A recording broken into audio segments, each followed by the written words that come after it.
Sorry, আসলে it's okay. আপনার কনসার্নটা আমি অন্যভাবে নিচ্ছি না। আমি ধরে নিচ্ছি একজন ভালো বন্ধু হিসেবে আপনি আমায় নিয়ে চিন্তিত। চিন্তা করবেন না, ভালো আছি আমি। আজ শরীরটা সামান্য ডাউন লাগছে, এর বেশি কিছুই না। হয়তো বাড়ি গিয়ে বিশ্রাম করলে কাল পর্যন্ত সুস্থ হয়ে যাব। তাহলে এক কাজ করুন, আজ আর কাজ করে কাজ নেই, বাড়ি গিয়ে বিশ্রাম করুন। কাল একদম ফ্রেশ হয়ে ফিরে এসে ঠিকঠাক কাজ করবেন না হয়। এক মুহূর্ত ভাবে চিত্রলেখা পালিয়ে আসার পর থেকে কাজেই নিজেকে ব্যস্ত রেখেছে এতগুলো দিন, কিন্তু আজ অজানা কারণে বড্ড বেশি অস্থির লাগছে। অবশ্য অস্থির তার প্রতিদিনই লাগে। খালা, লিখন, চারু, চয়ন সবার জন্য দুশ্চিন্তা হয়, অস্থির লাগে, কিন্তু সবচাইতে বেশি অস্থির লাগে রৌনকের জন্য। মানুষটা কেমন আছে, সুস্থ হয়েছে কিনা, কিভাবে দিনকাল যাচ্ছে তার, ঠিকঠাক নিজের খেয়াল রাখছে কিনা, তার এভাবে চলে আসাটা কিভাবে নিল সে, এসব ভেবে ভেবে আরো বেশি অস্থির লাগে। আজ সকালে এনজিও আসতে মন চায়নি তার, তবুও ঘরে বসে অতিরিক্ত দুশ্চিন্তা করার চেয়ে কাজে নিজেকে ব্যস্ত রাখাটা বেশি ভালো হবে ভেবেই ইচ্ছার বিরুদ্ধে এসেছে সে।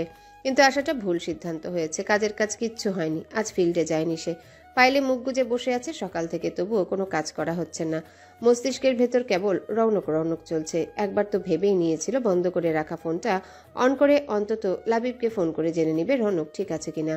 অনেক কষ্টে নিজেকে এখন পর্যন্ত আটকে রেখেছে, কতক্ষণ আটকে রাখতে পারবে জানা নেই তার। এই মুহূর্তে মনের ভেতরে যা চলছে, এমন চলতে থাকলে খুব বেশিক্ষণ মনে হয় না চিত্রলেখা নিজেকে আটকে রাখতে পারবে রৌনকের খোঁজ নেওয়া থেকে। চিত্রলেখাকে আবারও কোনো ভাবনায় আচ্ছন্ন দেখে তার হাতের কাছে থাকা ফাইলটা বন্ধ করে সোহান বলে, চলুন, কোথায়? আপনাকে বাড়ি পৌঁছে দিয়ে আসে। এর কোনো প্রয়োজন নেই, আমি একাই। জানি আপনি একাই যেতে পারবেন, কিন্তু আপনাকে দেখতে আজ সুবিধা লাগছে না। একা ছেড়ে দিলে আমার নিজেরই খারাপ লাগবে। সো নো আর্গুমেন্ট, আমি চট করে বাইকের চাবিটা নিয়ে আসছি, আপনি তৈরি হয়ে নিন। চিত্রলেখাকে আর কিছু বলার সুযোগ না দিয়ে সোহান উঠে যায় তার বাইকের চাবি আনতে। অপ্রস্তুতভাবে নিজের ব্যাগটা গুছিয়ে নেয় চিত্রলেখা। মিনিট দুয়ের মাথায় ফিরে এসে সোহান বলে, চলুন। আমি কিন্তু আপনার বাইকেও উঠবো না। সেটা আমি জানি, বাইকের চাবি আমি সবসময় নিজের সঙ্গে রাখি, সেই জন্যই নিয়ে নেওয়া। ডোন্ট ওয়ারি, আপনাকে আমার বাইকের পেছনে উঠতে হবে না। মাথা ঝাঁকায় চিত্রলেখা। তারপর দুজনে হাঁটা ধরে চিত্রলেখাদের বাড়ির উদ্দেশ্যে। বাকি পথ আর তাদের কোনো কথা হয় না। চিত্রলেখার বাড়ির লোহার গেটের কাছাকাছি এলে পরে দাঁড়িয়ে পড়ে সে, বলে, চলেই তো এসেছি, এবার না হয় আপনি ফিরে যান, আপনার কাছে ব্যাঘাত ঘটছে। হুঁ বলে মাথা ঝাঁকায় সোহান। ফিরে যাবার জন্য পেছন ঘুরেও আবারও চিত্রলেখার দিকে ঘুরে দাঁড়ায়। চিত্রলেখা শুনুন। পেছনে ঘুরে চিত্রলেখা বলে, জি। নিজের খেয়াল রাখবেন। মাথা ঝাঁকায় চিত্রলেখা, মুখে কিছু বলে না। সোহান আর কিছু বলে না, পেছনে ফিরে হাঁটা ধরে যে পথ দিয়ে এসেছিল সেই পথে। চিত্রলেখা কিছুক্ষণ দাঁড়িয়ে রয় শূন্য দৃষ্টি নিয়ে, তারপর ফস করে একটা নিঃশ্বাস ছেড়ে বাড়ির গেটের কাছে আগায়। কালো লোহার গেটটার তালা খুলে ভেতরে প্রবেশ করতে চিত্রলেখার বাড়ন্ত কদম থমকে যায়। আচমকাই সব কেমন যেন থমকে গেছে বলে মনে হয় তার। ঠিক এই কারণে কি আজ সকাল থেকে এত অস্থির লাগছিল? ঘরে ঢোকার বারান্দার মাটিতে বসে আছে রৌনক। সত্যি বসে আছে না সে ভুল দেখছে? এটা কি দিবাস্বপ্ন? কিন্তু দিবাস্বপ্ন দেখার জন্য তো দিনের বেলায় ঘুমাতে হয়। সে কি এখন ঘুমিয়ে আছে? বুঝে পায় না চিত্রলেখা। একবার কি নিজেকে একটা চিমটি কেটে দেখবে তার সামনে থাকা রৌনক কি সত্যি রৌনক, না তার স্বপ্ন? পর মুহূর্তে আবার ভাবে, না থাক, স্বপ্ন হলে স্বপ্নই সই, তবুও তো মানুষটা সামনে আছে, থাক না হয় কিছুক্ষণ। সে আপাতত কিছুক্ষণ এই স্বপ্নে বিভোর থাকতে চায়, যেখানে সে মন ভরে রৌনককে দেখতে পারবে। রৌনক নিজেও তাকিয়ে আছে চিত্রলেখার দিকে। এই মুখটা দেখার জন্য কতগুলো দিন কতগুলো রাত ছটফট করেছে সে। প্রতি মুহূর্ত মনে হয়েছে ছুটে এসে জড়িয়ে ধরতে, শক্ত করে বুকের সাথে জড়িয়ে রাখতে। অনেক কষ্টে নিজেকে আটকে রেখেছিল রৌনক। হালকা গোলাপি রঙে সুতির শাড়িতে চমৎকার লাগছে তার চন্দ্রলেখাকে। চোখে মুখে কোনো প্রসাধনী নেই, তবুও চোখ ফেরাতে পারছে না রৌনক। অন্যদিকে চিত্রলেখা নিজেও চোখ সরাতে পারছে না। রৌনক আগেই তার গায়ের কোটটা খুলে বারান্দার ফ্লোরে রেখেছে। হাত চালানোর কারণে মাথার চুলগুলো এলোমেলো হয়ে আছে, আগে থেকে খানিকটা বড়ও হয়েছে। হয়তো এর মধ্যে চুল কাটেনি সে, সবসময় ট্রিম করে ছেটে রাখা দাড়িগুলো বড় দেখাচ্ছে। মন্দ লাগছে না দেখতে অবশ্য, বরং চিত্রলেখার দেখা সবচাইতে সুদর্শন পুরুষ দেখাচ্ছে এই মুহূর্তে রৌনককে। রৌনকের গায়ে জড়িয়ে থাকা সাদা শার্টটা ঘেমে শরীরে মিশে আছে।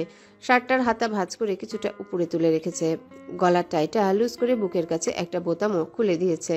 গরমে রৌনকের কপাল, গাল, নাক খানিকটা লাল হয়ে গেছে। সবসময় এসিতে থাকা মানুষের গরম সহ্য না হওয়াটাই স্বাভাবিক। সব মিলিয়ে রৌনককে বাড়াবাড়ি রকমের সুদর্শন লাগছে দেখতে। স্ট্রং একটা ম্যানলি ব্যাপার চিত্রলেখার ভেতর পর্যন্ত নাড়িয়ে দিচ্ছে। এমন লাগছে কেন তার? অনেকদিন পর দুজনার দেখা বলেই কি এমন লাগছে? কই এর আগেও তো রৌনক ব্যবসার কাজে কখনো ঢাকার বাইরে কখনো দেশের বাইরে গিয়েছে, তখন তো সে ফিরে আসার পর এমন লাগেনি। তাহলে কি হলো? নাকি তাদের বিচ্ছেদের পর আজ দুজন মুখামুখি হয়েছে বলে এমন লাগছে? বিচ্ছেদের পর মিলনে কি এমনই লাগে? ভেতর ভাঙচুর হয়, শরীরে কাঁপন ধরে ভূমিকম্পের মতো। চিত্রলেখা যখন তার জীবনের একমাত্র প্রিয় পুরুষকে চোখে হারাতে ব্যস্ত, রৌনক ধীর পদক্ষেপে এগিয়ে আসে তার চন্দ্রলেখার কাছাকাছি। চিত্রলেখা রৌনককে দেখার সঙ্গে সঙ্গে জমে গেছে, নড়তে ভুলে গেছে, চেষ্টা করেও আর নড়তে পারছে না, নিজের পায়ে সঙ্গ দিচ্ছে না তাকে। এগিয়ে এসে চিত্রলেখার মুখোমুখি দাঁড়িয়ে হাত বাড়িয়ে বইয়ের বাম গালে ডান হাত রেখে রৌনক আলতো ও নরম স্পর্শে। রৌনক ছুঁয়ে দেখার সঙ্গে সঙ্গে কি যেন হয় চিত্রলেখার অঙ্গ প্রত্যঙ্গ জুড়ে। খুব বেশি সময় বিলম্ব না করে চন্দ্রলেখাকে নিজ আলিঙ্গনে জড়িয়ে নেয় রৌনক, শক্ত করে জড়িয়ে ধরে। আর একটু শক্ত করে ধরলে বুঝি চিত্রলেখা ভেঙে চুরমার হয়ে যাবে, তবুও বাধা দেয় না চিত্রলেখা।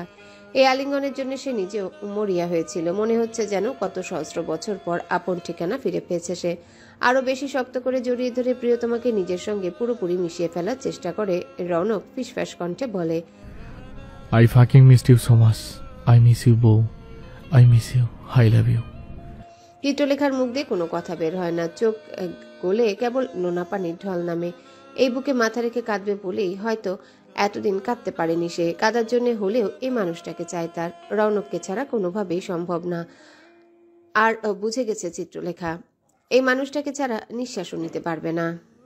এতদিন পর প্রেয়সীকে কাছে পেয়ে একদম ছাড়তে মন চাইছে না রৌনকের, ইচ্ছে হচ্ছে আরো খানিকটা বুকের সঙ্গে মিশিয়ে নিতে, কিন্তু সেই অবকাশ কোথায়? লম্বা সময় প্রিয়তমাকে আলিঙ্গনে জড়িয়ে রাখার পর হাত আলগা করে রৌনক।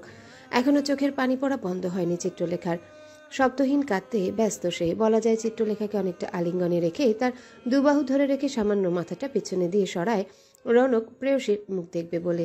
চিত্রলেখা লজ্জা এবং সংশয়ে চোখ তুলে তাকাতে পারছে না, অনবরত চোখের পানি গাল বেয়ে পড়ছে। দৃষ্টি নিচের দিকে রেখে চিত্রলেখা বলার চেষ্টা করে, সরি, আম সরি। আমি চিত্রলেখাকে আর কিছু বলার সুযোগ না দিয়ে এগিয়ে গিয়ে তার গালে চুমু খায় রৌনক। বলা বাহুল্য চুমু খেয়ে প্রেয়সীর চোখের পানি গাল থেকে শুষে নেওয়ার চেষ্টা করে। রৌনকের আচমকে চুম্বনে চিত্রলেখা আগের থেকে আরো বেশি জমে যায়।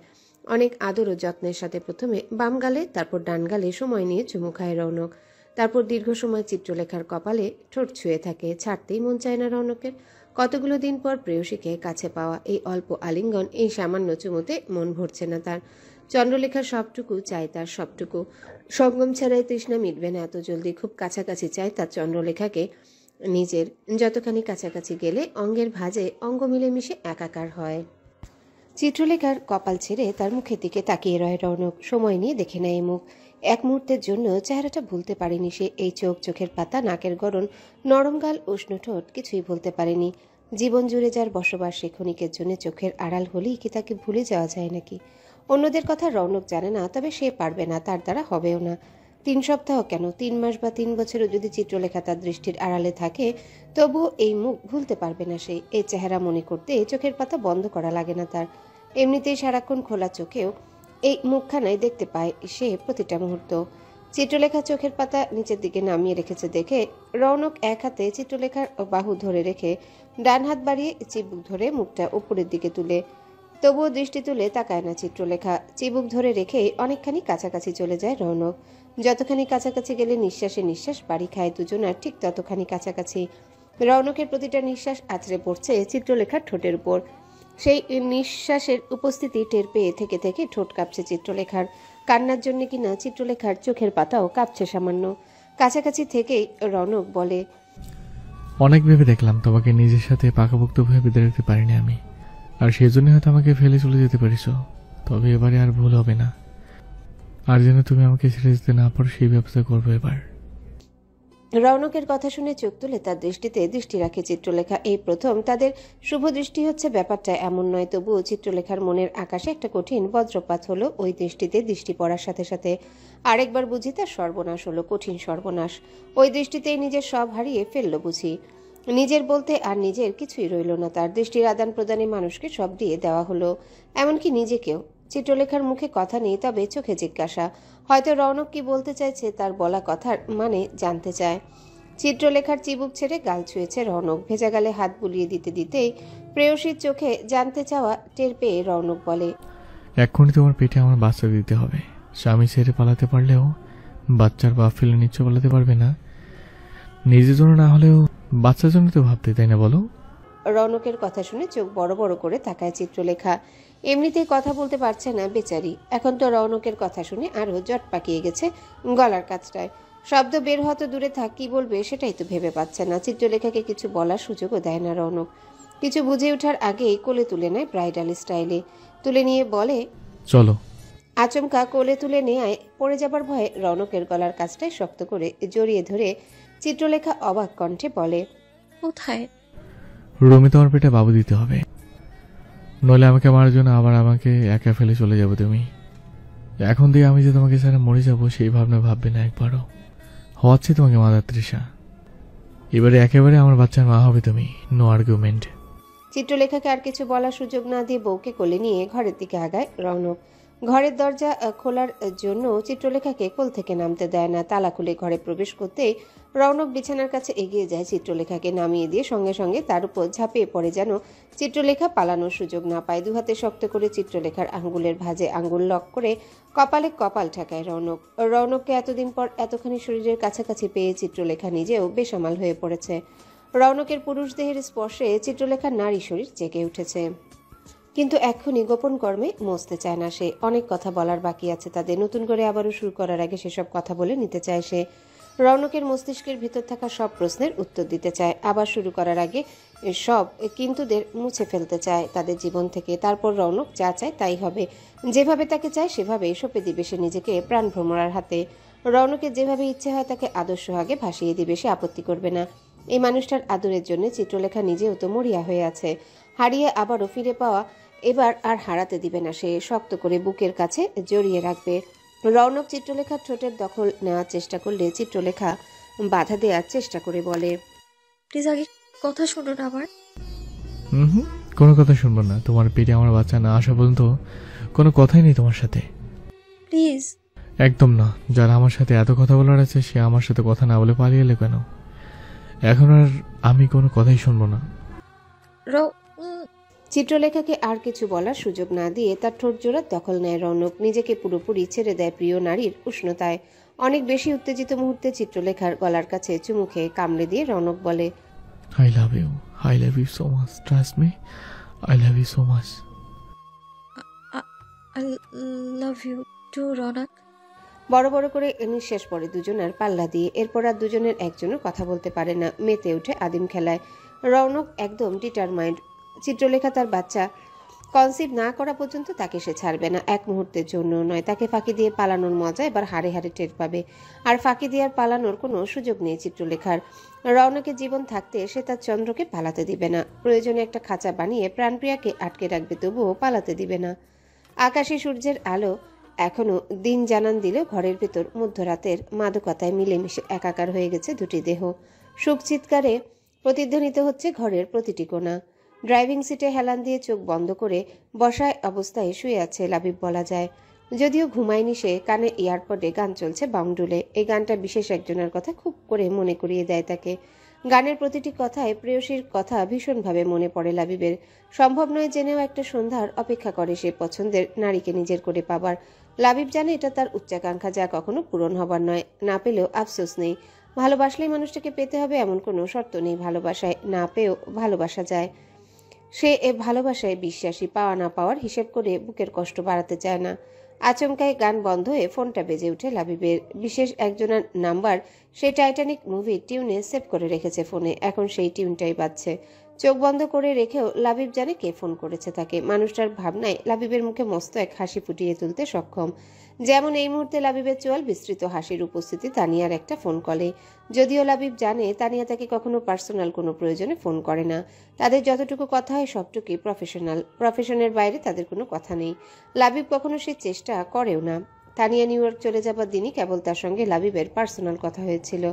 প্রথম ও শেষবারের মতো নিজের অনুভূতিদের কথা জানিয়েছিল সে, সেইটুকুই, সেখানেই শেষ। এরপর রৌনকের অ্যাক্সিডেন্টের একদিন পরে যখন তানিয়া ফিরে এলো, লাবিব কখনো তানিয়ার সঙ্গে সেই সব বিষয়ে কথা বলার চেষ্টা করেনি, না তাকে কোনোভাবে অপ্রস্তুত করেছে। লাবিব কেবল যে তানিয়াকে ভালোবাসে তা নয়, ভালোবাসার সঙ্গে যথেষ্ট সম্মানও করে সে তানিয়াকে।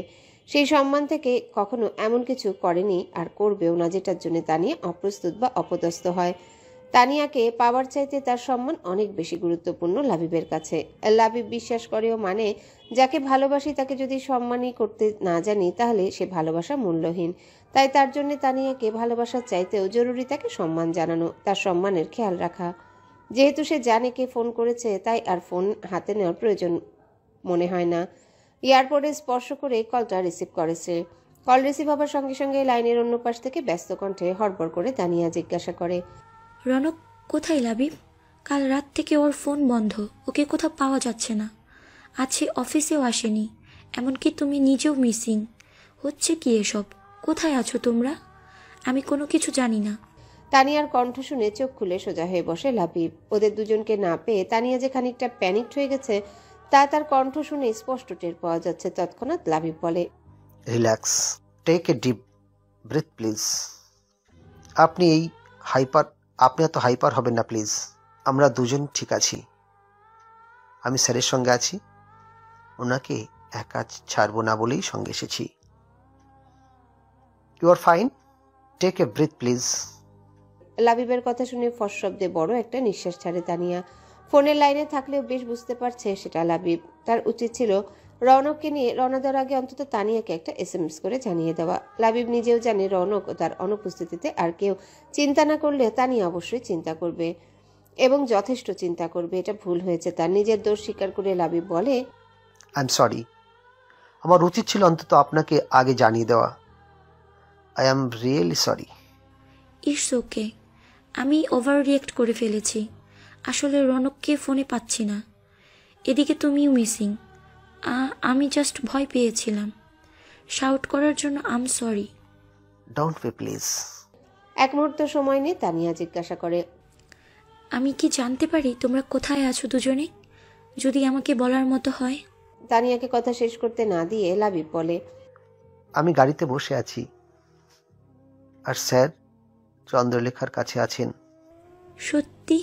খুশি হয়ে চিৎকার করে ওঠে তানিয়া। তার কণ্ঠে খুশি স্পষ্ট। তা বুঝতে পেরে লাবিবের মুখেও হাসি ফুটে ওঠে। রনক চিত্রলেখাকে আনতে গেছে, আমাকেও সঙ্গে নিয়ে যেতে।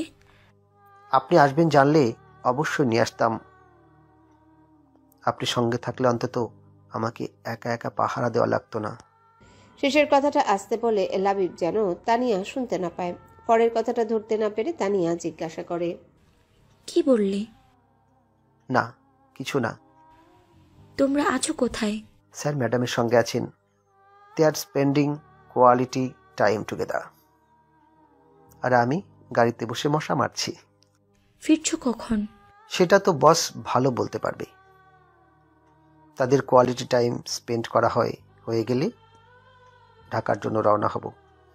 ঠিক আছে, সাবধানে থাকো and keep me updated. Okay lady boss. লাবিবের লেডি বস সম্বোধনে আরেক দফা হেসে ফেলে তানিয়া। রাখছি, সাবধানে এসো। আর এদিকে আমি আছি, so don't worry. You are always there. আর কথা বাড়ায় না দুজনের একজনও। খানিকক্ষণ লাইনের দুপাশে নীরবতার পর তানিয়াই কলটা কেটে দেয়। কল কেটে যাবার পর গানটা যেখানে থেমেছিল আবার সেখান থেকেই শুরু হয়। লাবিব একটা স্বস্তিময় নিঃশ্বাস ছেড়ে আবারও সিটে হেলান দিয়ে চোখ বন্ধ করে। তার চোখের পাতায় তানিয়ার মুখটা ভেসে ওঠার সঙ্গে সঙ্গে লাবিবের চোয়াল জুড়ে হাসি ফুটে ওঠে। ক্লান্ত চিত্রলেখার যখন ঘুম ভাঙে, চোখ খুলতে টের পায় সূর্য ডুবে এবারে সত্যি সত্যি চারিদিকে রাত নেমেছে। যদিও রৌনক আসার পরই ঘরে রাত নামিয়েছে, সেসব মনে পড়তেই লজ্জায় কান গরম হয় চিত্রলেখার। অঙ্গ প্রত্যঙ্গ জুড়ে থাকা মিষ্টি ব্যথা জানান দেয় রৌনক এক মুহূর্তের জন্য স্বস্তি দেয়নি তাকে। যা বলেছে তাই করেছে। সে যে কেবল বলার জন্য বলেনি, বরং যা বলেছে সেটা সে করেই ছাড়বে, করছেও। বাচ্চা কনসিভ না করা পর্যন্ত রেহাই নেই তার। রৌনকের বলা প্রতিটা কথা ভেবে লজ্জায় বেগুনি হয়ে যাচ্ছে বেচারি। কয়টা বাজে কে জানে, সময় দেখা প্রয়োজন। সকাল থেকে কিছুই খাওয়াও হয়নি। এখন পেটের ক্ষুধাও নিজ অস্তিত্ব জানান দিচ্ছে। চিত্রলেখার মনে হচ্ছে এখন সে সম্পূর্ণ দুনিয়াটা খেয়ে ফেলতে পারবে, এত ক্ষুধা পেটে।